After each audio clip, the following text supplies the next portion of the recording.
Welcome back to Warehouser Tech Farms. Here working on this 750 trash skid steer. We have a guy has an issue with this spring suspension. As you can see, there's a lot of broken springs. Out of 8 springs, 2 of them survived. And we're going to put a new track on also. The other track didn't have that many hours. But here we got the new suspension already made in.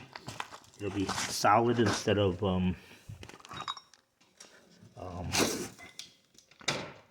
no springs. So hopefully this will take care of our problem.